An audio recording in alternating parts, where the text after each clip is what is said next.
Welcome back to Andrea Jean Cleaning and Life Hacks. I'm going to show you a super cool trick when it comes to using your face mask here in your toilet, and we are going to be using some fire. First thing that you want to do is go ahead and cut off the end of your face mask, just like so. And if you look inside, it's kind of a 2-ply, but there's really 3 little layers inside of here, and this is where the cool magic is going to happen, particularly with this compartment. Now the next thing that you're going to do is you're going to take a little fire at your own risk, my friend. Watch what happens when you try to light your face mask on fire. Let's just take a little peeky right there.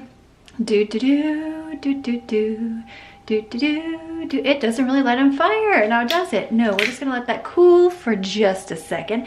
I'll show you the next cool thing. Then on this end of your face mask, you're just gonna cut a small little square. Avoid the ear tabs because we're gonna need that for something.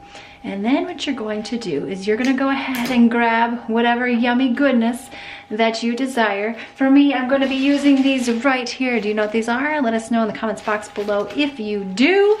They are my favorite poo bombs, yes. But I used to put them in a container on top of my toilet, but my kids think that they are candy. What you're gonna do is you're gonna take your poo bombs or whatever sort of material that you would like, and you're gonna go ahead and put them inside of your bag. You can see right here, this is a nice sealed bag because of the glue that's on the face mask. You could even put potpourri or poopery in here if you wanted to, and you can go ahead and hang it on your handle. That way, when you are doing your deed or doing the thing that you need to do, you can just go ahead and drop these handy dandy things right into your toilet. Let me know in the comments box below what you would put in your little homemade sachet so that you no longer have to waste your used face masks. I would recommend that you spray them with rubbing alcohol if you are going to reuse them so that you can sanitize them. If you are wondering how you can use these face masks clever and creative ways in your shower, click the video on screen now, give this video a thumbs up,